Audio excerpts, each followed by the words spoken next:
Hi good morning दोस्तों, कैसे हैं आप सब। आई होप आप लोग बहुत अच्छे होंगे। चलिए आ जाइए सभी लोग और कमेंट बॉक्स में एक बार हाय हेलो बोल देंगे जिससे कि आपकी अटेंडेंस मार्क हो जाए। चलिए good morning Zoya, good morning Guddu. I am fine Zoya. Good morning Pooja, good morning साक्षी।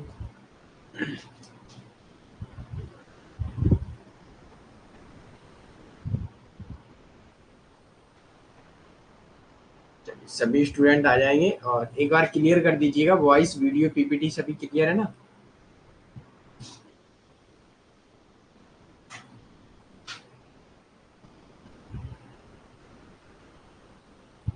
दो मिनट वेट करेंगे, उसके बाद क्लास और अपने सेशन को स्टार्ट करेंगे। ओके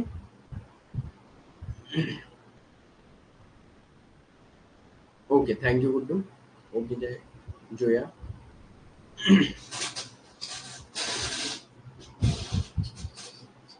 तो most welcome today session and मैं अतुल कुमार आप सबका आज के सेशन में बहुत बहुत स्वागत करता हूं।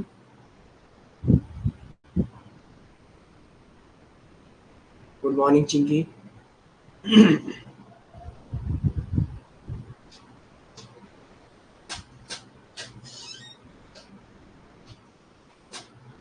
तो आज क्या पढ़ना है हम लोगों को, एक सोशल कॉन्टेक्ट थिंकर रूसो के बारे में पढ़ना है। ओके, जैसा कि हम लोग दो सोशल कॉन्टेक्ट थिंकर के बारे में पढ़ चुके हैं, हॉब्स एंड लॉक के बारे में। ओके, तो हॉब्स एंड लॉक का रिवीजन किया होगा आप लोगों ने और रूसो को आप लोग पढ़ के आए होंगे, है ना।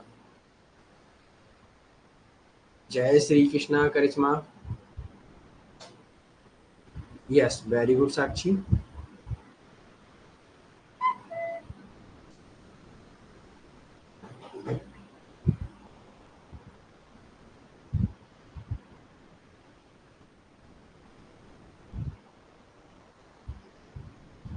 चलिए तो स्टार्ट करते हैं हम लोग आज के सेशन को। आपको नोट्स पीवाईक्यू रेगुलर पर मिल रहे हैं ना। और जो भी न्यू स्टूडेंट है वो तो जानते ही भाई 10% ऑफ लेने के लिए Atul bank coupon code use करेंगे। रूसो कैसा थिंकर है और रूसो का सबसे इम्पोर्टेंट कॉन्सेप्ट क्या है। सबसे इम्पोर्टेंट कॉन्सेप्ट हम लोग जनरल विल के बारे में पढ़ेंगे।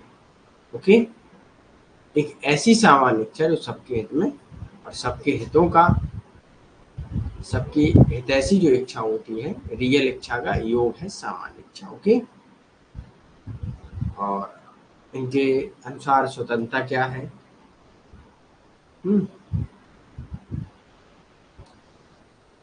ये एक सोशल कॉन्ट्रैक्ट थिंकर भी है, सामाजिक समझौता सिद्धांत से बिलोंग करते हैं ये थिंकर। ओके, तो तीन थिंकर पूछे जाएंगे आपसे, हॉब्स, लॉक एंड रूसो। ये तीनों थिंकर सोशल कॉन्ट्रैक्ट से संबंधित है। ओके, सामाजिक समझौता। चलिए, तो कल की क्लास में किसी का कोई डाउट तो नहीं है। अगर हो तो पूछ लीजिएगा, अगर नहीं है तो हम लोग फिर आगे बढ़ते हैं। ओके, चलिए थम्स अप दीजिए और उसके बाद हम लोग आगे बढ़ेंगे।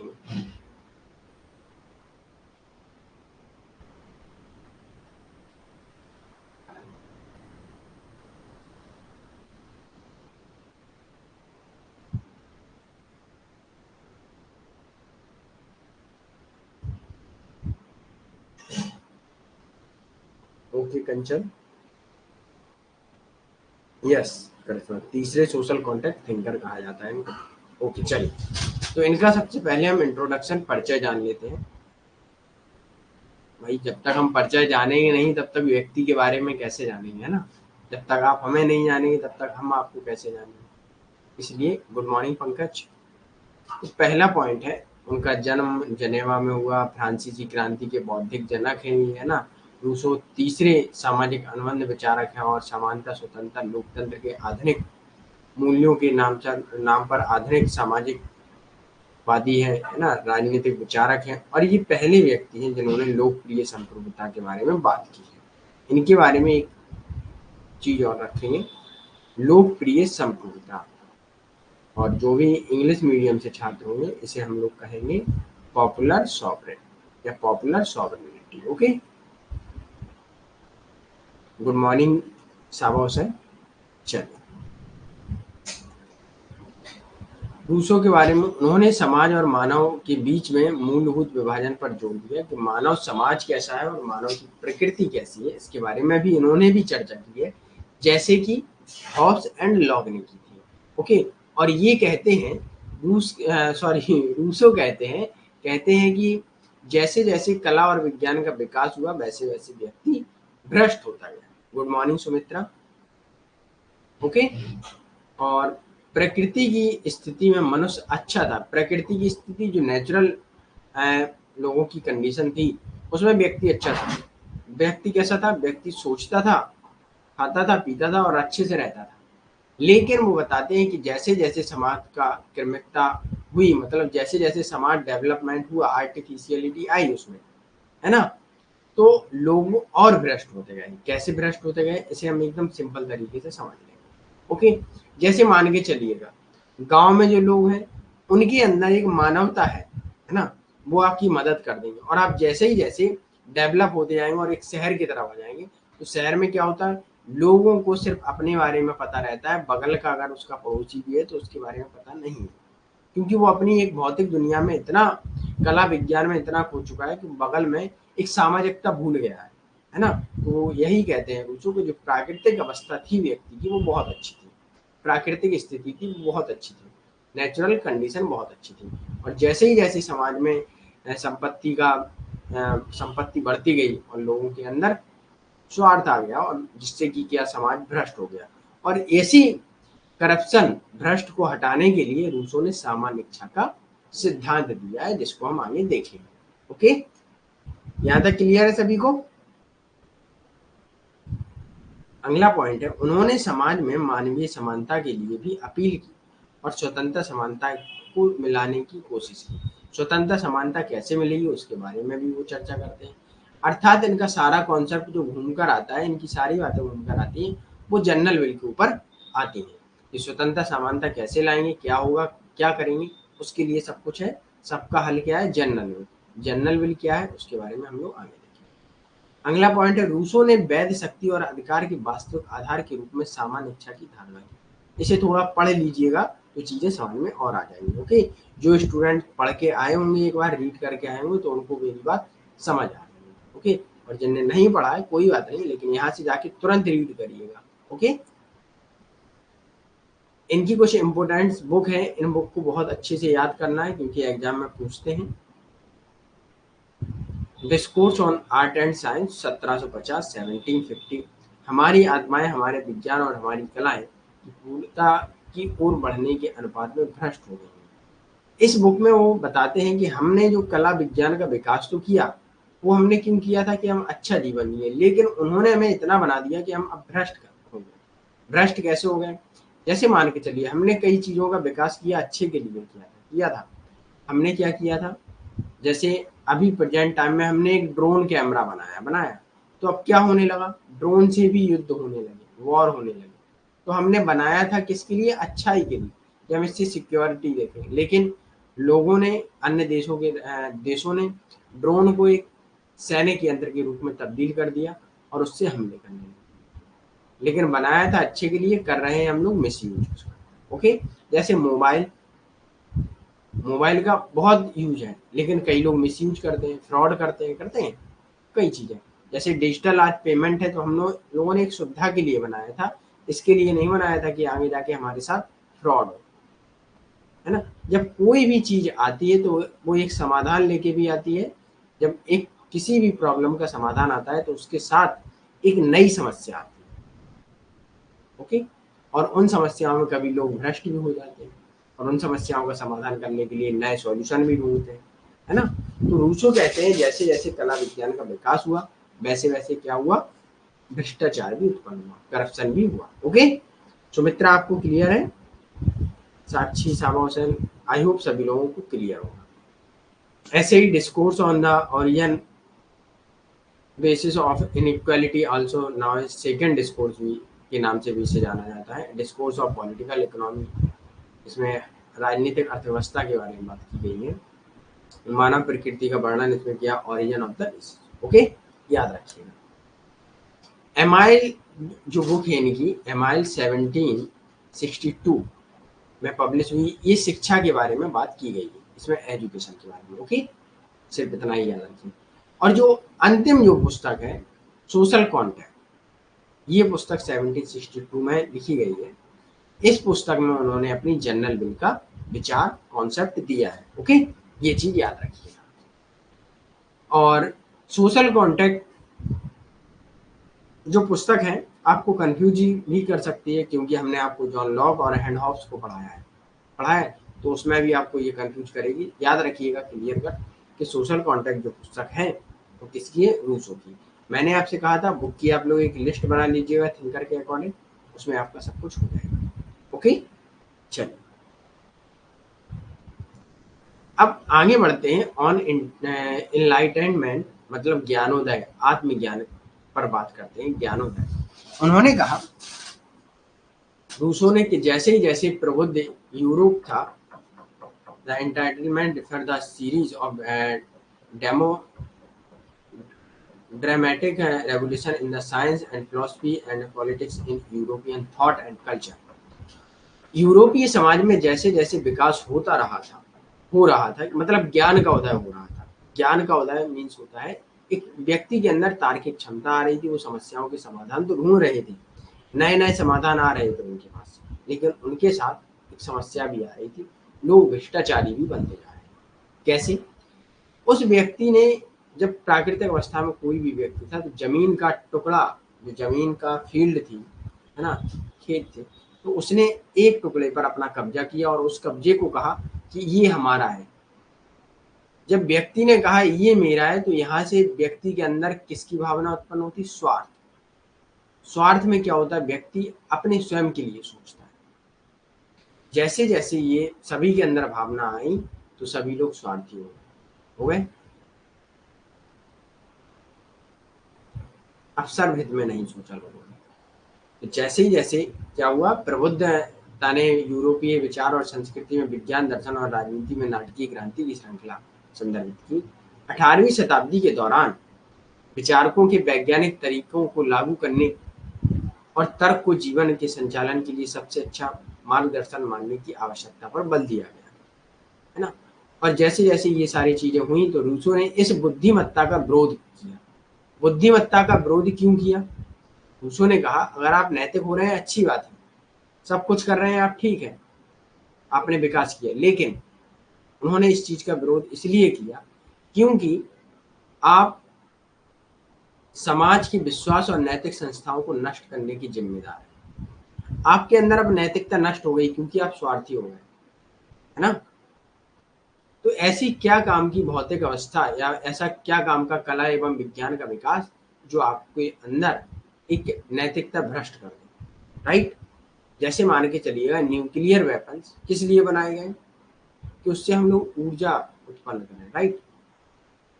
लेकिन अंत न्यूक्लियर जो बनाया गया, परमाणु, है ना, बनाए गए, तो उसके लिए यही तो था कि हम लोग एक हाइड्रो एनर्जी की तरफ बढ़ेंगे, है ना, हाइड्रो पावर की तरफ। लेकिन अंत में उसका उपयोग कई देशों ने गलत किया कि न्यूक्लियर वेपन बना लिया, परमाणु संयंत्र बना लिया, और जिसका अभी तक अमेरिका द्वारा जापान में हिरोशिमा एंड नागासाकी पर जो किए गए थे आक्रमण, परमाणु संयंत्र द्वारा, न्यूक्लियर वेपन द्वारा आक्रमण किया गया था, उसका अभी तक जो नुकसान हुआ है अभी तक वो भुगत रहा है जापान, राइट।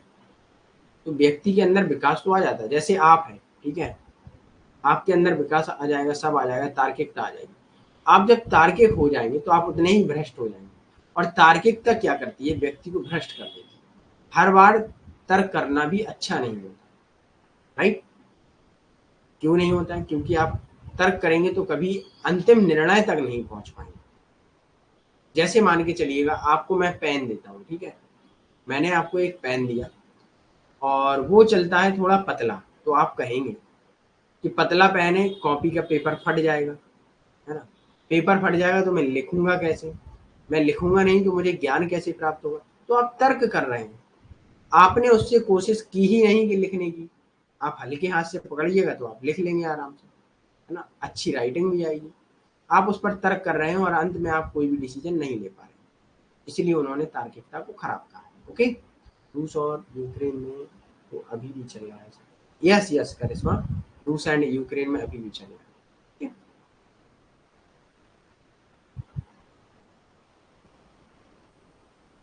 अगला पॉइंट है, उन्होंने कहा है जो तार्किक व्यक्ति होते हैं वो पतित व्यक्ति होते हैं, है ना। यह सोचने वाला जानवर को एक दुष्ट जानवर कहा, ये भी कह सकते हैं। अर्थात उन्होंने ये भी कहा कि एक मनुष्य जो ज्यादा सोचता है वो जानवर है। इसी की भाषा को मैनिपुलेट कर कर एग्जामिनर पूछ लेता है कि ज्यादा पढ़ा लिखा व्यक्ति भी पतित व्यक्ति होता है ना। तो ये चीज याद रखिएगा, जो व्यक्ति ज्यादा तर्क करता है वो कैसा है, एक जानवर के समान है रूसो के। ओके, रूसो के अनुसार वो जानवर के समान है, याद रखिएगा। सहानुभूति और दया जैसी प्राकृतिक प्रक्रियाओं को दबा दिया है और विकृत कर दिया है। वो कहते हैं सहानुभूति एवं दया जैसी प्रकृतियां जो हैं व्यक्ति के अंदर इसके वो थी, मतलब दूसरे के प्रति सहानुभूति, सिंपैथी, है ना, दया, मोरलिटी, नैतिकता, ये सब सारी चीजें थी तो वो दब गई हैं। आज के टाइम में अगर आप देखिएगा कोई व्यक्ति का, किसी व्यक्ति का एक्सीडेंट होता है और वो पड़ा रहता है तो आपके अंदर बिल्कुल भी दया या सहानुभूति नहीं रहेगी कि हम उसे उठाएं, क्योंकि अब आप तार्किक हो गए। आप सोचने लगे मैं अगर उसे बचा लूं, और दोनों व्यक्ति तार्किक हैं। आपने सोचा कि मैं उसे बचा लूं और वो बच भी जाए तो वो यही कहेगा कि इन्होंने हमारा एक्सीडेंट किया, है ना। अगर वो ये चीज नहीं सोचेगा तो आप सोच लेंगे मैं उसे बचा लूं और वो कहीं जाके मर गया हॉस्पिटल में तो मुझ पे ही सारा ब्लेम आएगा। वो सोच रहा है, वो तर्क कर रहा है, लेकिन वो डिसीजन नहीं ले पा रहा है। और डिसीजन ले लेगा, उसे बचा लेगा जान, हो सकता है वो आपको अच्छा लगे, है ना, कि उसने हमारी मदद की, ये हमारे भगवान के समान था, इसने हमारी मदद कर दी, राइट। तो आज प्रेजेंट टाइम में लोग टारगेट तो हैं लेकिन दया और सहानुभूति नहीं देखने को मिलती, मिलती है नहीं मिलती है ना। चलिए, उन्होंने उन्होंने तर्क पर आधारित आधुनिक समाज को झूठा एवं कृमिक कहा, मतलब बना हुआ, आर्टिफिशियल कहकर उसे मना कर दिया। इनका मतलब यह है कि रूसों ने आधुनिक समाज को खराब माना, है ना, खंडन किया उसका, क्योंकि इसमें समाज की प्राकृतिक और सच्ची स्वतंत्रता नष्ट हो चुकी है। सच्ची स्वतंत्रता क्या होती है इनके बारे में वो भी हम लोग पढ़ेंगे, है ना। व्यक्ति की सच्ची स्वतंत्रता वो स्वतंत्रता है, व्यक्ति को पता नहीं। अब जैसे मान के चला जाए, आपकी सच्ची स्वतंत्रता क्या है? सच्ची स्वतंत्रता आपकी वो है जिसमें आप स्वतंत्र रहें और आप ऐसा कोई काम ना करें जिससे किसी व्यक्ति को दुख या हानि पहुंचे। ओके, ये है आपकी सच्ची स्वतंत्रता। लेकिन आपको लगता है हमारी सच्ची स्वतंत्रता कहाँ है? कि हम स्वयं जो काम कर रहे हैं। एक एग्जाम्पल लीजिएगा छोटा सा, जैसे आप पढ़ते नहीं हैं और मम्मी पापा आपको दंड देते हैं, तो दंड देते हैं वो आपको पुश करते हैं कि आपकी सच्ची स्वतंत्रता आपका पढ़ना है, ना कि आपका भी खेलना है। और आपको अपने स्वार्थ के अनुसार आपको लगेगा कि हम खेल लें, बाहर दोस्तों के साथ घूम लें, ये आपको स्वतंत्रता लगेगी, है ना। तो कहा जाता है, ऐसे ही रूसो ने कहा कि सच्ची स्वतंत्रता के लिए लोग वो राज्य आपको क्या करेगा, पुश करेगा, आपको धक्का देगा कि आपकी सच्ची स्वतंत्रता ये इसे करिए। ओके, चलिए, यहाँ तक क्लियर है सभी को। अब आगे बढ़ते हैं हम लोग। प्राकृतिक सत्ता, प्रकृति की सत्ता। ओके, रूसो के अनुसार प्रकृति की अवस्था में व्यक्ति एक सहज, यहाँ सिर्फ इतना है कि व्यक्ति यहाँ अच्छा था, व्यक्ति मुक्त था, स्वार्थी नहीं था, है ना, नोबल सैवेज था, एक रमणीय आनंद एवं आदमी सादगी जीवन जी रहा था। वे स्वतंत्र और आत्मनिर्भर थे क्योंकि वो मुक्त, स्वास्थ्य एवं ईमानदार और खुशी जीवन जी सकते हैं। नोबल सैवेज वर्ड उन्होंने वो कहा है, अपने मनुष्य को नोबल सैवेज वर्ड से प्रेजेंट किया है। ओके, ये वर्ड बहुत इंपॉर्टेंट है, इसे याद रखिएगा। अब यहाँ से अगर लॉक या हॉब्स के बारे में कह दे कि नोबल सैवेज है तो नहीं है। ओके, हॉब्स का व्यक्ति पशुवत था और लॉक का व्यक्ति अधिकतम सुख प्राप्त करना चाहता था, कम से कम दुख, दुख से दूर भागता था। ओके, तो याद रखिए, एक खुशी व्यक्ति ज्यादा सोचने वाला प्राणी नहीं होता है क्योंकि कारण से इच्छाएं बढ़ती हैं और जो असीमित होती हैं। खुशी इन क्रमिक और झूठी इच्छाओं की संतुष्टि पर निर्भर करती है। जब व्यक्ति ज़्यादा खुश होता है तो खुश में वो जब हैप्पीनेस होता है ना, हैप्पी होता है तो वो ज़्यादा कुछ नहीं सोचता है। सोचता है? नहीं सोचता है। जब वो दुख होता है तब बहुत ज़्यादा सोचता है। तो जब वो प्राकृतिक दशा, प्राकृतिक अवस्था उसकी ऐसी थी, नेचुरल कंडीशन उसकी एकदम आनंदमय थी, सुख जीवन था, खाया पिया आनंद किया, खेला और उसे कुछ लेना देना, है ना। और जैसे ही वो, थोड़ा वेट करेंगे, नोबल सेविज के बारे में बताया, और जैसे ही वो एक कला और विज्ञान की दुनिया में आया, भौतिक दुनिया में आया, तो उसका सुख छिन गया। क्यों छिन गया? क्योंकि अब वो भौतिक वस्तुओं की ओर भागने लगा। अब उसको ये लगा कि हम हैप्पी उसमें है कि हमारे पास आईफोन होगा तभी हम खुश हैं, है ना। ये भौतिक दुनिया है कि हमारे पास एक अच्छा पहनने के लिए कपड़ा होना चाहिए, है ना, कॉलेज जाने के लिए बाइक या 4 व्हीलर होनी चाहिए। ये भौतिक दुनिया है, राइट। तो जो है रूसो के बारे में उन्होंने कहा कि प्राकृतिक अवस्था बहुत अच्छी है। ओके, क्लियर है। अगला पॉइंट है, इस प्रकार एक तार्किक व्यक्ति दुखी रहता है क्योंकि वह पूरा करने में असमर्थ होता है। वो सोचता ही रहता है, वो अंत में डिसीजन कोई ले ही नहीं पाता, इसलिए वो दुखी रहता है। ओके, ये इच्छाएं जो उसे दुखी करती हैं वो तार्किकता है, तो वो सोचता रहता है।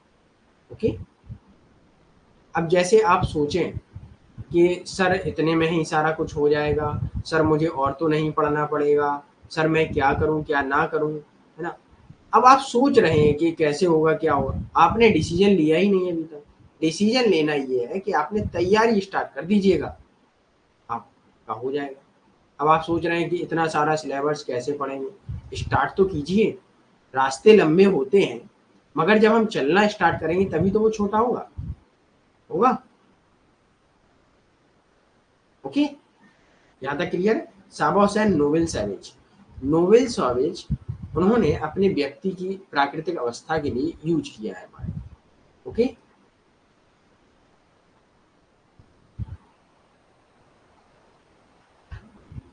जैसा कि हॉब्स ने अपने व्यक्ति के लिए पशुवत शब्द यूज किया है, लॉक ने अपने व्यक्ति के लिए सुख ज्यादा प्राप्त और दुख कम। ओके, याद रखिए। ऐसा व्यक्ति जो रमणीय आनंद एवं आदिम सादगी का जीवन जी रहा था, मतलब सुख था प्राकृतिक अवस्था में। ओके, याद रखिए। तो इसलिए आप भी याद रखिएगा, आप ये मत सोचिएगा कि सर कैसे होगा क्या नहीं होगा। आप ज्यादा तर्क करेंगे अपने सिलेबस पर, है ना, तो कभी भी कुछ नहीं कर पाएंगे। और आप जब चलना स्टार्ट कर देंगे तो रास्ते छोटे हो जाएंगे। ये चीज है। ओके, चलो निजी संपत्ति पर बात करते हैं, प्राइवेट प्रॉपर्टी। वो कहते हैं सभ्यता के उदय के साथ धातुएं, इस चीज को समझिए, जैसे जैसे समाज में विकास हुआ वैसे वैसे धातुएं एवं वस्तुएं की खोज होती रही और लोगों में निजी संपत्ति संस्था का अस्तित्व आ गया, है ना। जैसे जैसे समाज का विकास हुआ वैसे वैसे चीजें बढ़ने लगी और इन चीजों के बढ़ने से व्यक्ति लालची स्वार्थी भी होता गया, है ना। तो उन चीजों को स्वार्थ मिटाने के लिए उन्होंने क्या किया, सामान्य इच्छा पर जाते हैं, है ना। तो जैसे जैसे हुआ परिणाम स्वरूप श्रम का विभाजन हुआ और निजी संपत्ति की संस्थाएं, क्योंकि व्यक्ति ने अपने श्रम से कमाई वस्तुएं उन पर अपना स्वामित्व जमा लिया और व्यक्ति स्वार्थी हो गया। अब ये स्वार्थ हटाने के लिए सामान्य इच्छा पर वो बात करते हैं। इसको थोड़ा पढ़ लीजिएगा क्योंकि ये तो आपको नॉर्मल थोड़ा सा है, एकदम सामान्य भाषा में लिखा हुआ है कि व्यक्ति गरीब और अमीर के बीच अंतर होगा, है ना। ये सारी चीजें, एक समाज खराब हो गया और समाज की इस खराब स्थिति को हटाने के लिए रूसो ने क्या किया कि उनका आया वो सामान्य इच्छा। ओके, अब असमानता का विश्लेषण ये भी देख लीजिएगा। उन्होंने प्राकृतिक व्यक्ति को शुद्ध एवं अच्छा और मोटे तौर पर एक दूसरे के बराबर, उन्होंने कहा कि व्यक्ति सामान्य, प्राकृतिक अवस्था थी, व्यक्ति सामान्य था और जैसे जैसे सामाजिक वकालत, मतलब जैसे जैसे समाज का विकास हुआ तब व्यक्ति असमानता आ गई उसके अंदर। ओके, व्यक्ति में डिफरेंस हो गया, गरीब अमीर हो गया ना। दूसरों ने सामाजिक असमानता का वकालत की लेकिन पूर्ण समानता नहीं, क्योंकि उन्होंने दो प्रकार की असमानता का मौजूद रखी। प्राकृतिक समानता, युवा और बूढ़े, है ना, अमीर और गरीब, और जिन्होंने समाज में विशिष्ट योगदान दिया है। 2 प्रकार की असमानताओं के बारे में बात करते हैं। ओके, अब आता है सोशल कॉन्ट्रैक्ट, सामाजिक अनुबंध। सामाजिक अनुबंध, इसे भी आप पढ़िएगा। यहाँ हम सिर्फ आपको क्या समझाएंगे, सामान्य इच्छा के बारे में। ठीक है, सामान्य इच्छा क्या है उसे आप समझ लीजिएगा। यहाँ तक किसी को कोई दिक्कत नहीं होनी चाहिए, है ना। इसे भी जब आप पढ़ेंगे, actual will and real will, okay, क्या होगा उसके बारे में हम लोग देखेंगे। वास्तविक इच्छा क्या है, यह व्यक्ति की तात्कालिक इच्छा स्वार्थी हित से प्रेरित होती है, और वास्तविक रियल विल ये व्यक्ति की परम सामूहिक भलाई से प्रेरित होती है। अब इसको हम समझ लेते हैं एक डायग्राम के थ्रू। ओके, आपको ये डायग्राम प्रॉपर दिख रहा है या नहीं, एक बार थम्स अप दीजिए, तो उसके बाद हम लोग इसको समझाएंगे। ओके,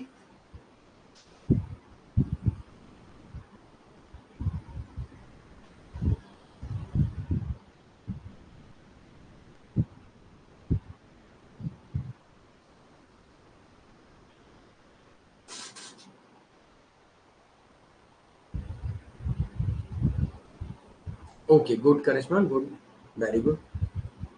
तो आप लोगों को कुछ समझ में आ रहा है इसमें कि नहीं आ रहा है? और एक मैंने जो फ्री क्लास ली होगी, जिन लोगों ने देखी होगी उसे देख लीजिएगा ना, उसमें और सिंपल तरीके से समझाया है ना, क्योंकि वो क्लास एकदम बेसिक्स है, जो हम सुबह आपको लिंक भेजे थे उसमें देख लीजिएगा। ओके,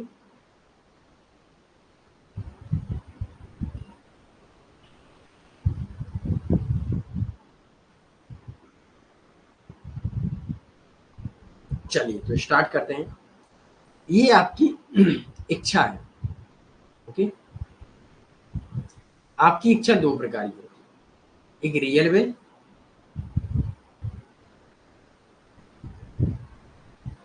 और एक एक्चुअल विल। जो है मैं क्लास के बाद आपको लिंक शेयर कर दूंगा, नहीं तो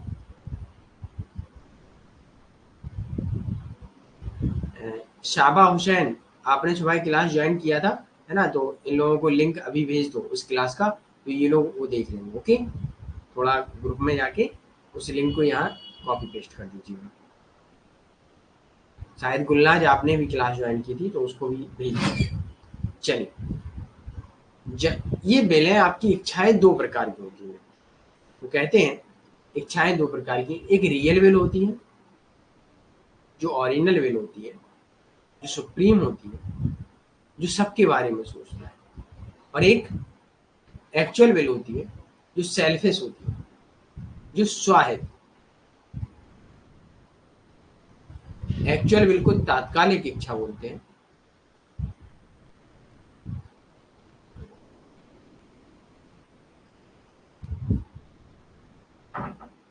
तात्कालिक इच्छा क्या है इसे पहले समझ लीजिए। इसमें व्यक्ति अपने स्वयं के लिए सोचता है, और स्वयं के लिए जो है, क्या समझ नहीं आया?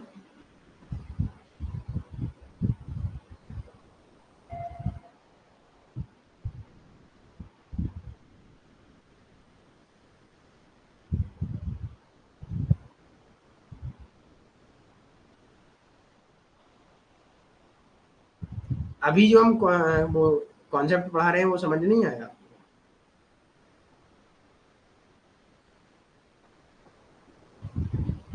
वो मैं क्लास के बाद आपको बता दूंगा। ओके, अभी ये कॉन्सेप्ट समझ लीजिएगा, उसके बाद मैं बता दूंगा। नहीं, सावा हुसैन आपको वो लिंक भेज देंगी, है ना, नहीं भेज देती है तो आप हमारे नंबर पर मैसेज कर दीजिएगा, मैं आपको दे दूंगा। ठीक, चलिए। तो एक्चुअल विल क्या होती है, एक तात्कालिक इच्छा होती है। तात्कालिक मतलब कुछ पल के लिए आपको सुख प्राप्त करती है, जैसे आपका स्वाद। जैसे मान के चलिएगा, आपने मोबाइल लिया आईफोन, तो आप खुश रहेंगे। जब आईफोन का नया वर्जन आ जाएगा या नया मॉडल आ जाएगा, तो आप उसको लेंगे। तो आपकी जो पहली स्वार्थ भरी इच्छा थी, सुख दे रही थी, आपकी वो रेगुलर नहीं रहती, है ना। जैसे मान के चलिएगा, आपने बाइक ले ली, है ना, तो बाइक लेने के बाद आप खुश क्या जीवन भर रहेंगे? भौतिक वस्तुएं लेने के बाद व्यक्ति जीवन भर खुश रह सकता है?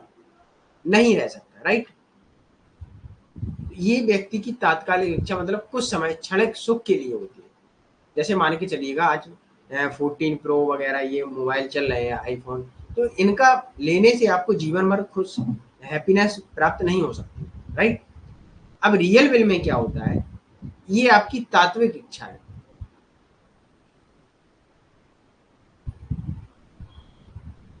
हिंदी में इसे तात्विक इच्छा कहेंगे या सार्वभौमिक हित वाली इच्छा।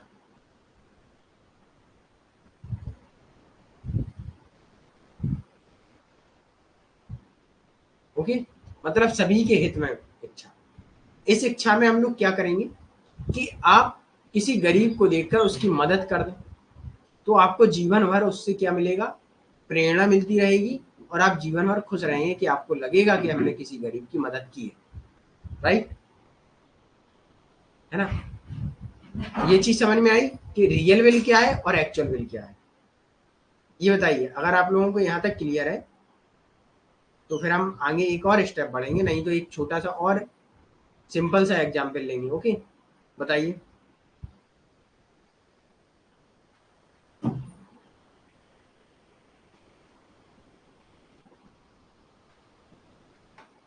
ओके, अब रूसो कहते हैं,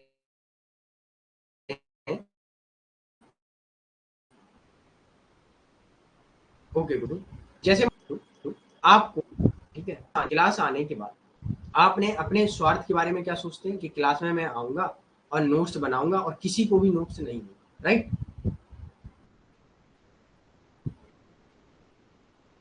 ओके, तो ये हम क्या है, पहले थोड़ा क्लास में ध्यान दीजिएगा, बाद में ये चीजें डिस्कस कीजिएगा आप सभी। ओके, मैं दे दूंगा बाद में, भाई थोड़ा वेट कर लो ना।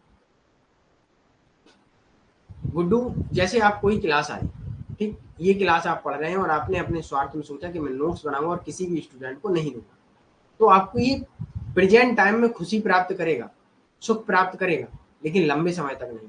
लेकिन आपको कहीं ना कहीं ये गिल्टी फील हो जाएगा कि हमसे किसी स्टूडेंट ने मदद मांगी थी, हमने उसकी मदद नहीं की। और अगर आप मदद कर देंगे, रियल विल जो आपकी ओरिजिनल इच्छा होगी, सर्वहित वाली इच्छा होगी कि हम इसकी मदद कर दें, इसको नोट्स दे दें, इसका भी भला हो जाएगा और ये भी अपने गोल को अचीव कर लेगा, तो आपको कहीं ना कहीं ये सुख प्राप्त होगा कि ये आज अपने इस स्टेज पर है, इसमें थोड़ी बहुत मेरी भी भूमिका है कि मैंने इसे इस स्टेज पर पहुंचाने में थोड़ी बहुत मदद की है, मैंने अपने नोट्स दिए हैं, मैंने इसकी मदद की, राइट। यही होता है ना गुड्डू, क्लियर हुआ गुड्डू।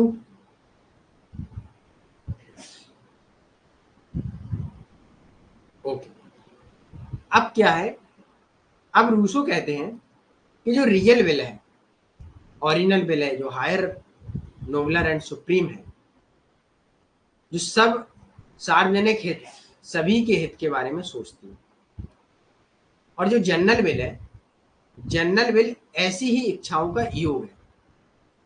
अब जो उन्होंने जनरल विल सामान्य इच्छा की बात करते हैं,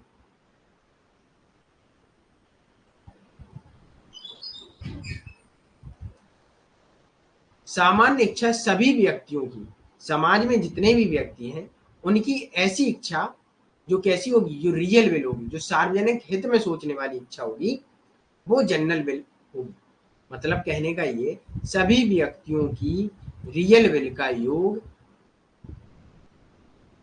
सामान्य इच्छा होगी, ना कि एक्चुअल विल। ओके, अब इसको और सिंपल तरीके से समझिएगा, जब सामान्य इच्छा के योग सभी की रियल विल का योग होगा, तो सभी लोग सामान्य इच्छा के अकॉर्डिंग काम करेंगे, सामान्य इच्छा के अकॉर्डिंग शासन चलेगा।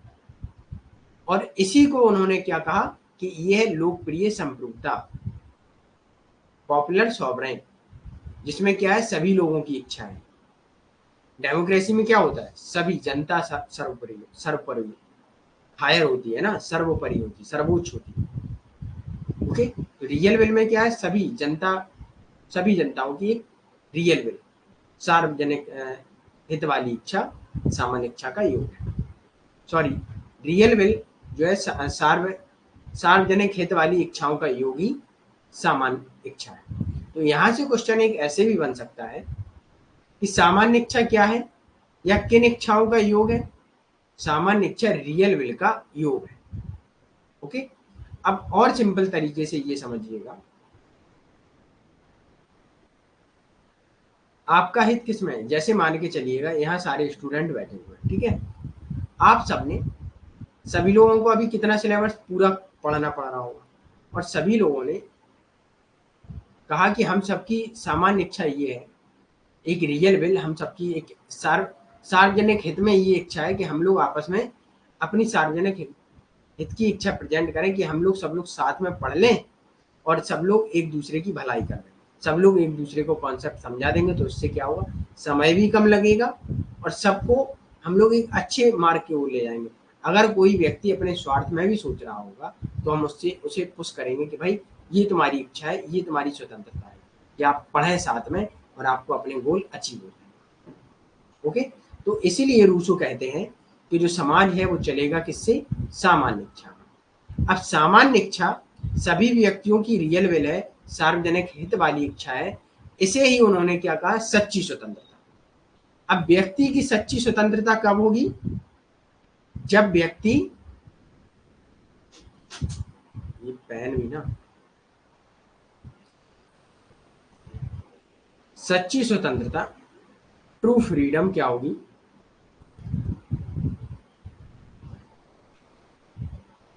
जब व्यक्ति सामान्य इच्छा का पालन करेगा। सामान्य इच्छा में ऐसी रियल विल जोड़ी गई जिसमें व्यक्ति को स्वतंत्रता कि व्यक्ति को क्या करना है।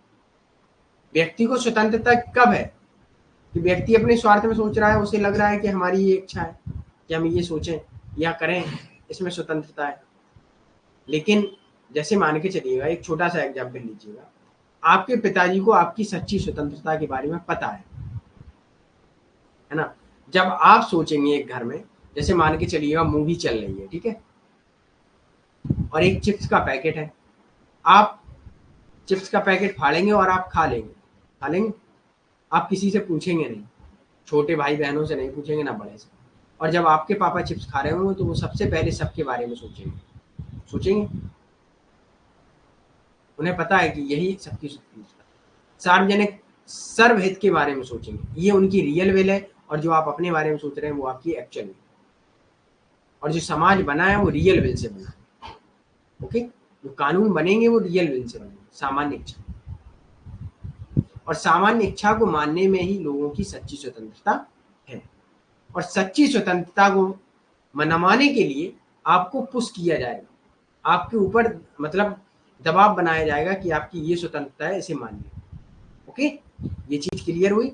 अब आगे बढ़ते हैं, इन चीजों को जब आप पढ़ेंगे तो आपको समझ में आ जाएगा सर। उन्होंने कहा कि सामान्य इच्छा को संप्रभु बनाने का मुख्य उद्देश्य व्यक्ति की व्यक्तिगत स्वतंत्रता की रक्षा करना, जो सामान्यता के बिना मौजूद नहीं हो, है ना।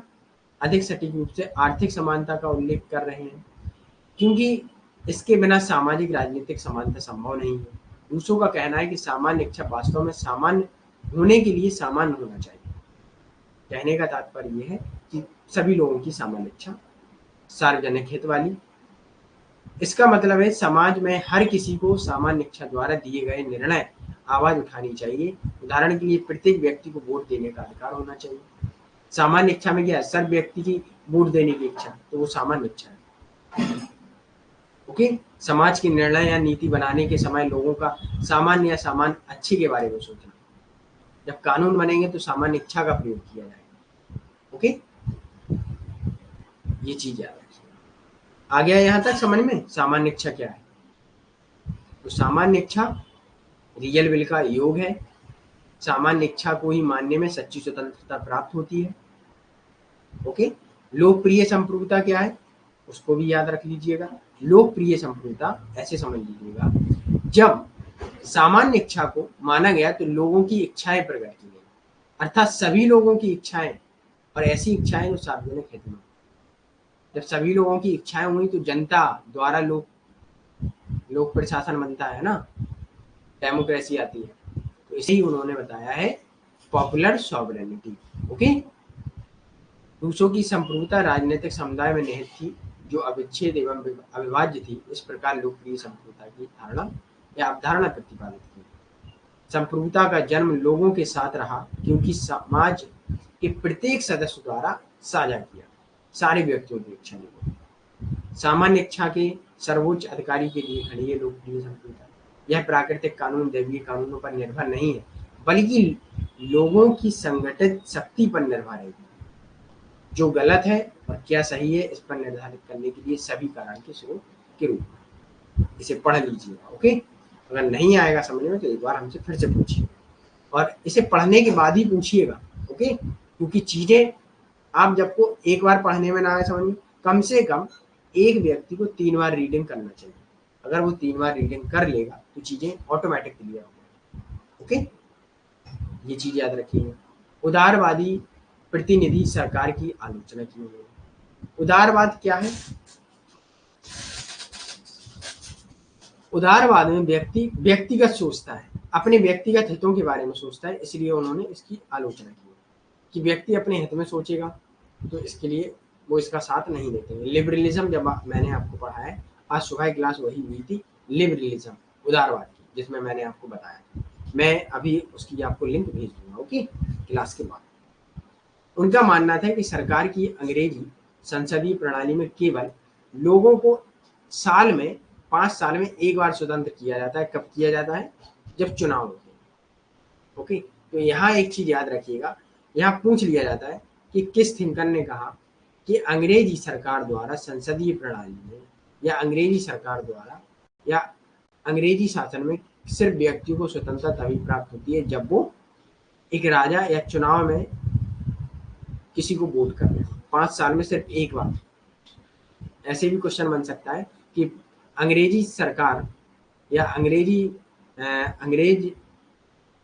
मतलब इंग्लैंड में है ना कि लोग सिर्फ 5 साल में एक बार स्वतंत्र होते हैं चुनाव के समय। ओके, ये चीज है। जोया रूसो क्या कह रही है, क्या कहना चाहते हैं बताइए।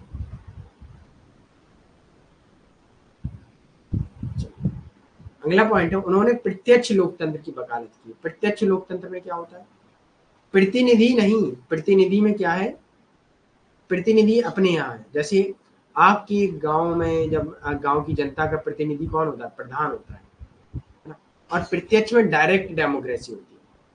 डायरेक्ट डेमोक्रेसी में जनता भाग लेती है, जनता बताइए कानून कैसे बनने चाहिए, है ना। प्रतिनिधि में क्या होगा? 100 जनता के बीच में एक उसे लीडर बना दिया जाएगा, वो बताएगा सब कुछ, वो सब जनता का हित जानता है इसलिए बताएगा। लेकिन यहाँ हर जनता अपने हित से काम करता है। Okay, direct democracy and indirect democracy जब हम लोग उसमें पढ़ेंगे यूनिट 4 में तो हम वहाँ चर्चा करेंगे। ओके, सहभागी लोकतंत्र का सुझाव दिया, पार्टिसिपेटरी डेमोक्रेसी, क्योंकि एक व्यक्ति की स्वतंत्रता, स्वशासन, समानता और सदाचार को सुरक्षित रखती है। ओके, ये चीजें क्लियर रखिएगा। अब वो आते हैं परिवार और महिलाओं पर विचार करते हैं। महिलाओं को इन्होंने राजनीति से दूर रखा है। क्यों रखा है उसके इन्होंने कारण दिए। वो कहते हैं अरस्तु की तरह रूसों ने परिवार और समाज का पहला रूप माना है। रूसों ने भी परिवार को समाज का पहला रूप माना है। ओके, कि परिवार जो है वो समाज में सर्वप्रथम, परिवार आया प्राकृतिक अवस्था में तभी उसके बाद राज्य। ओके, और प्रतिसत्तात्मक परिवार की रक्षा करने की मांग है, अर्थात पुरुष प्रधान समाज की सुरक्षा करने के लिए मांग की। ओके, जिसमें महिलाओं को पुरुषों के अधीन रखा जाता है। अधीन मतलब उनके वर्चस्व में रखा जाता है, उनसे नीचा रखा जाता है, उनका एक वो बना दिया जाता है अधीनस्थ। ओके, पुरुष रहेगा और कनिष्ठ महिलाएं। अगला पॉइंट है, उन्होंने परिवार को एक प्राकृतिक संस्था के रूप में माना। सभी समाजों में सबसे पुराना और लिंगों के बीच प्राकृतिक संबंधों, प्रेम, स्नेह और प्राकृतिक अंतर पर आधारित। उन्होंने समाज में महिलाओं को एक अधीनस्थ पद सौंपा, छोटा होगा जैसा कि एक परिवार में उनके पास होता है। अधीनस्थ पद मतलब एक महिला पुरुष के नीचे होती है ना।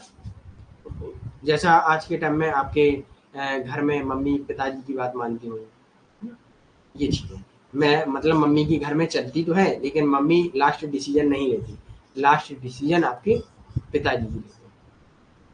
ओके, वह चाहते थे कि एक उदार लोकतंत्र में पुरुष एवं महिलाओं का प्रतिनिधित्व किया जाए। और वे चाहते थे कि महिलाएं राजनीति से दूर रहें। महिलाएं राजनीति से दूर क्यों रहें? दोनों का प्रतिनिधित्व होना चाहिए, लेकिन महिलाओं को दूर इसलिए रखा क्योंकि महिलाएं सार्वजनिक हित में कभी नहीं सोचेंगी। अगर एक माँ है, माँ कभी भी सभी के हित में नहीं सोचेगी। माँ सबसे पहले अपने परिवार और अपने बच्चों के बारे में सोचती है।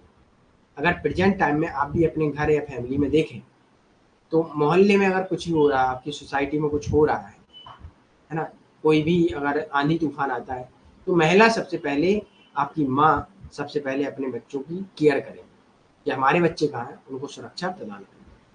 राइट, क्लियर है ना? तो महिलाओं को इसलिए उन्होंने राजनीति से थोड़ा दूर रखा कि महिलाएं कभी भी मतलब एक सभी सामान्य के रूप में नहीं सोचती हैं, वो विशेष अपने बारे में सोचती हैं, व्यक्तिगत सोच है ना। चलिए, ये चीजें थोड़ा आप पढ़ लीजिएगा तभी आपको क्लियर होंगे। ओके, उनके फेमस कोट देख लेते हैं हम लोग। ये उनके प्रसिद्ध जो उन्होंने उनके कथन है उनके बारे में यहाँ पढ़ लीजिएगा। मनुष्य स्वतंत्र पैदा है और सर्वत्र जंजीरों में जकड़ा हुआ है। मैं गुलामी के साथ शांति की तुलना में खतरे के साथ स्वतंत्रता को तरजीह देता हूँ। ये सारी चीजें पढ़ लीजिए। अब हम लोग देख लेते हैं कुछ क्वेश्चंस, इनको हम लोग करेंगे। ओके, करेंगे। और यहाँ तक सभी को क्लियर है? यहाँ अगर बताइए किसी व्यक्ति का कोई भी डाउट हो, सॉरी किसी भी स्टूडेंट का कोई भी डाउट हो तो बताइए। साक्षी, जोया, करिश्मा, और कौन है, पंकज, गुड्डू, रक्षा, पूजा, चिंकी,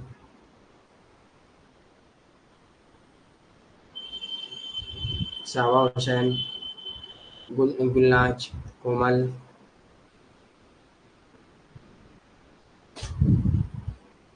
क्लियर है सभी को, है ना?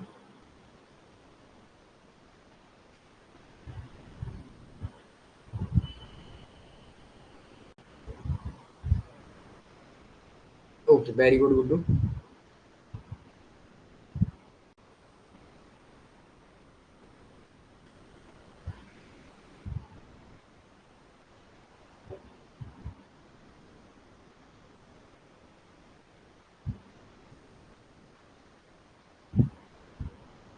और कल जो हम लोगों ने पढ़ा था, कल किसे पढ़ा था, शायद हॉब्स के बारे में पढ़ा था, नहीं लॉक के बारे में पढ़ा था। लॉक में किसी का कोई डाउट हो? करिश्मा, आपका डाउट क्लियर हो गया था जो आपने डाउट बॉक्स में भेजा था मुझे? शायद करिश्मा आपने ही भेजा था ना।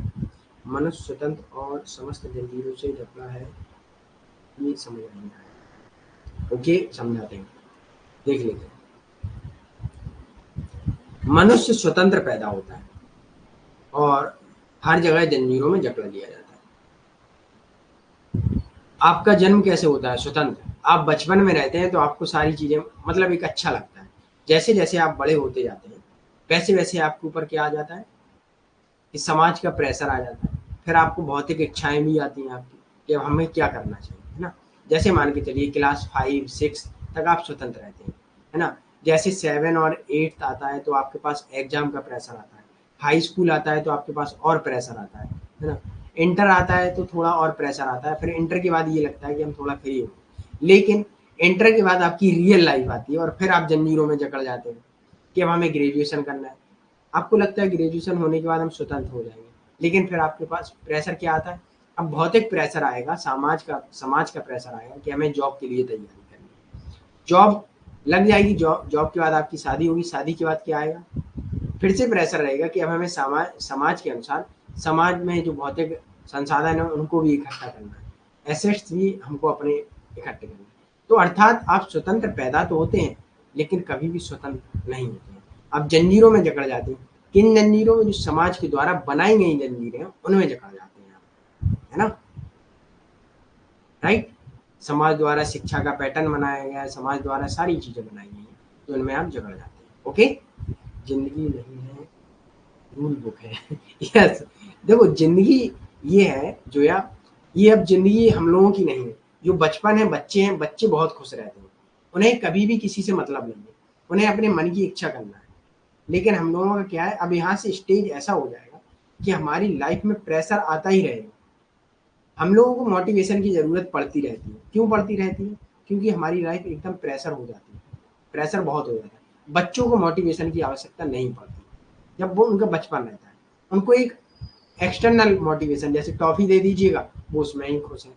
हम लोगों को अगर पैसा भी मिल जाए, करोड़ों पैसा भी मिल जाए, तब भी हम लोग खुश नहीं रहेंगे, है ना। क्योंकि बच्चे के पास एक जो नेचुरली वो फ्रीडम है, उसके पास खेल रहा है, खा पी के एकदम मस्त है वो, राइट। सबसे बड़ी बुराई स्वयं से।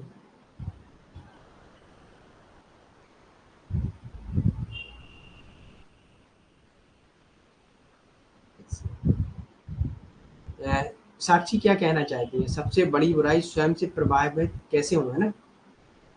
देखिए, स्वयं से प्रभावित होना, या मान लीजिएगा स्वयं से सेल्फ मोटिवेट रहना, वही है कि एक चीज मान लीजिएगा आप, हर किसी को दूसरे की थाली में घी एक्स्ट्रा लगता है। ये मैंने एक सामाजिक आपको उदाहरण दिया है कि दूसरे की थाली में घी का एक्स्ट्रा, मतलब कहने का ये है, हर किसी को ये लगता है कि जीवन अच्छा है। जैसे आपको लग रहा होगा कि सर पढ़ा रहे हैं, सर को बहुत अच्छा है कि इनको पढ़ना नहीं पढ़ा रहा है, ये पढ़ा रहे हैं और पैसा आ रहा है इनके पास। ऐसा नहीं है। सुबह यहाँ 7-6 बजे उठना पड़ता है, उसके बाद तैयार किया जाता है सब, क्लास के बाद फिर तैयार करेंगे आप लोगों के लिए पीपीटी, स्वयं भी पढ़ना पड़ता है, समझाएं कैसे आपके लिए एकदम इजी एग्जाम्पल कैसे लाएं कि आपको समझना पड़े। तो जीवन ऐसा नहीं है, मैं कहूँगा कि आपका जीवन अभी सही है ना, और आपको लग रहा है मेरा जीवन सही है, ऐसा नहीं। हर किसी का जीवन अलग अलग है और हर किसी के जीवन में कठिनाइयां हैं। ओके, ये चीज याद रखिए। तो जो भी है, जो काम कर रहे हो, उससे ही आप अच्छे रहें कि हम ये काम अच्छा कर रहे हैं, है ना, इसमें हमारा ठीक है, और उसमें ही खुश रहें। आप दूसरे की भौतिक दुनिया को देखकर खुश ना हो। तो वो क्या कर रहा है, अगर आप दूसरे के बारे में सोचेंगे तो आप फिर अपने बारे में कब सोचेंगे, ये चीज हो जाती है। ओके, इसलिए कहा जाता है कि आप अपने बारे में सोचिए, दूसरे आपके बारे में सोचें। उनका काम है भाई, सोचते रहिएगा। आप अपने गोल के बारे में सोचिएगा, है ना। लोग सोचते हैं कि तुम नहीं कर पाओगे, तो भाई सोचते रहो ना, हमें करना क्या है वो हम करेंगे। ओके सर, आप करिश्मा, बिल्कुल मेहनत करनी पड़ती है और बार बार मेहनत करना ही है ना। मुझे बार बार पेपर जो आते हैं प्रीवियस ईयर के, तो उन्हें भी एनालिसिस करना होता है कि क्वेश्चन कहाँ से बन रहे हैं। तो ऐसा नहीं है ना, तभी आपको आपके डाउट क्लियर करना हंसी खेल थोड़ी ना। जैसे मान लीजिए आज मैं रूसो पढ़ा रहा हूँ, आपने लॉक के बारे में पूछ लिया, तो लॉक के हम नोट्स थोड़ी ना खोलेंगे आपके लिए, बताना पड़ेगा भाई। क्योंकि अब वो चीजें हमें ऐसे रट चुकी है ना कि किसने क्या कहा है। और आप लोगों को तीनों थिंकर हम साथ में पढ़ा देंगे, तो आपको तीनों थिंकर साथ में समझ में नहीं आएंगे। जब एक एक करके पढ़ाएंगे तब आपको समझ में आएगा, फिर आपको उनको मिक्स करना पड़ेगा, तब समझ में आएगा। Okay,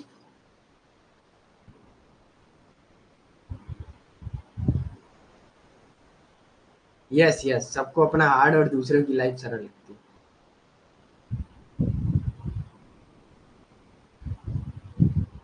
okay, most welcome.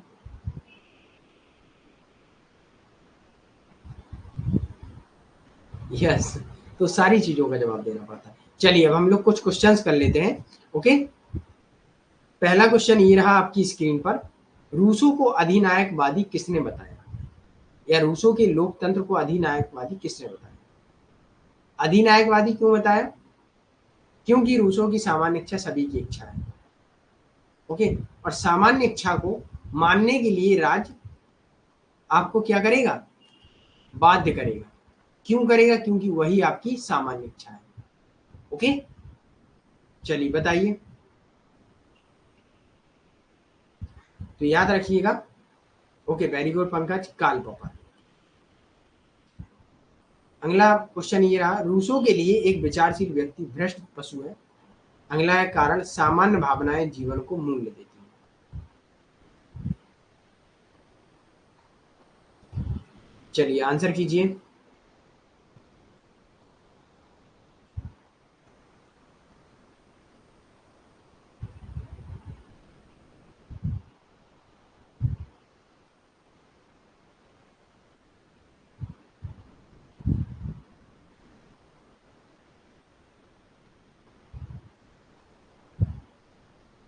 सभी लोग ए कह रहे हैं, क्वेश्चन ध्यान से पढ़िएगा, है ना।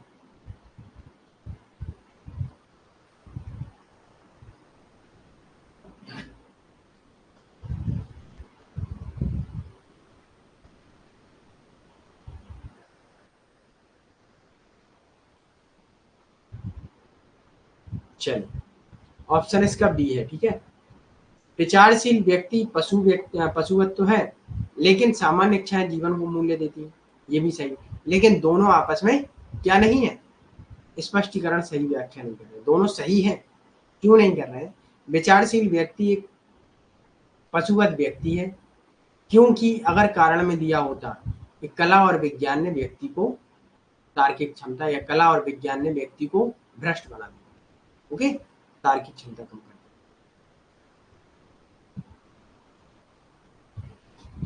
सामान्य भावनाएं व्यक्ति के जीवन को मूल्य तो देती हैं। सामान्य भावनाएं अर्थात कहने का तात्पर्य कॉमन इमोशंस, सार्वजनिक है, ओके। ऑप्शन बी सही है। अगला क्वेश्चन ये रहा आपकी स्क्रीन पर, और ऑप्शन ये है आपके। चलिए आंसर कीजिए, ये ऑप्शन कर। क्वेश्चन ध्यान से पढ़ेंगे सभी लोग। रूसो के लिए निम्नलिखित में कौन सा कथन सत्य नहीं है? Not true. For Rousseau which of the following statement is not true? दो मूल प्रवृत्तियां अर्थात आत्मप्रेम एवं सहानुभूति मनुष्य के स्वभाव का निर्माण करती है। एक सोच वाला आदमी भ्रष्ट जानवर है। परिवार ही एकमात्र प्राकृतिक समाज है। यह सामान्य इच्छा एक समूह नहीं। चलिए आंसर कीजिए।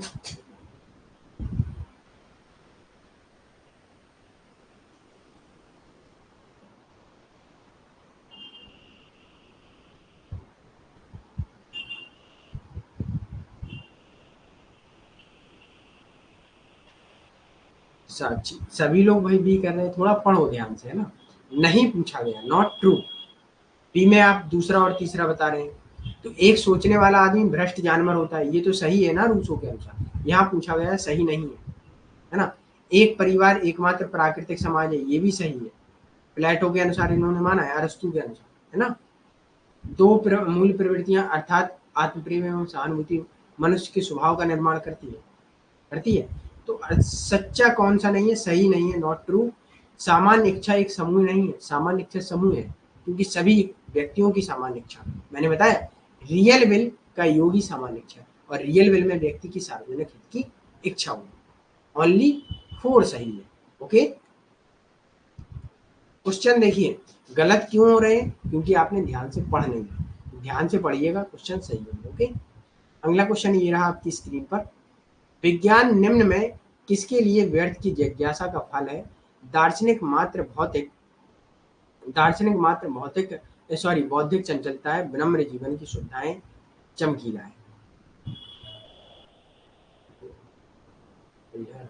यस जो है एनटीए क्या करता है, शब्दों में उलझा देता है। इसीलिए हम आपको, देखिए मैं जो आपको पढ़ा रहा हूँ वो आपको रटना नहीं, समझना है चीजें, ओके। क्योंकि एनटीए शब्द को मैनिपुलेट कर ही आपसे क्वेश्चन पूछता है ना। चलिए आंसर कीजिए। Okay very good, Jean Jacques Rousseau. ये तो सबको पता ही होगा कि आज सर ने रूसो पढ़ाया है, तो आंसर रूसो ही होगा। चल अगला क्वेश्चन ये रहा, रूसो ने किसके द्वारा प्रायोजित एक निबंध लिखा और प्रतियोगिता में पुरस्कार जीता? कौन सा निबंध था?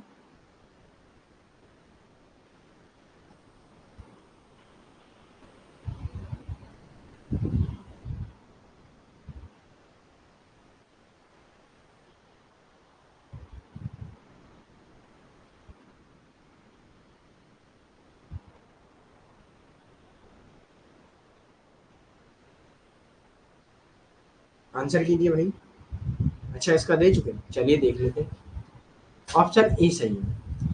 क्या विज्ञान कला की प्रगति ने नैतिकता को भ्रष्ट या शुद्ध करने में योगदान दिया? ये उन्होंने अपना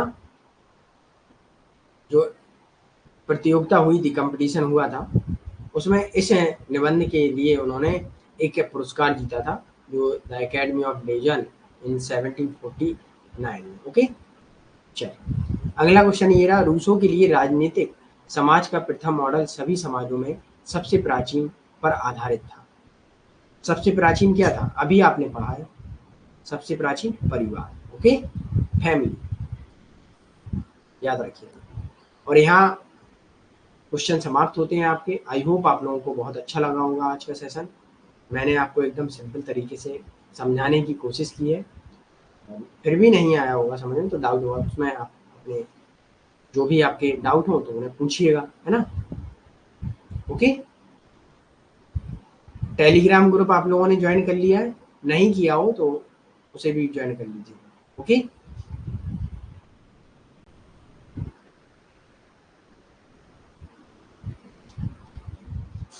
याद रखिएगा। सर एक ही क्लास होती है पॉलिटिकल साइंस की? यस गुड्डू, एक ही क्लास होती है पॉलिटिकल साइंस की, क्योंकि आप लोगों के पास बहुत फर्स्ट क्लास की 2-3 क्लासें होती हैं, क्वेश्चन में उलझ जाते हैं। करिश्मा तो एक काम करिएगा, बार बार रिवीजन करते रहिएगा, उसके बाद आपके क्वेश्चन सही हो जाएंगे। ओके,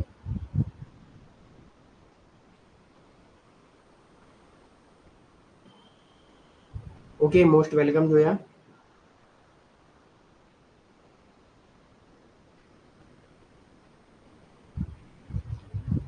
अब आप लोगों का किसी भी कोई भी प्रकार का डाउट हो तो ये मैंने आपको जो उसमें नंबर आया है उस पर भी आप लोग पूछ सकते हैं। ओके, कोई बात नहीं, चलिए। ओके, मोस्ट वेलकम, मिलते हैं हम लोग कल फिर इसी समय और एक नए टॉपिक के साथ। Okay, thank you for today session watch and most welcome.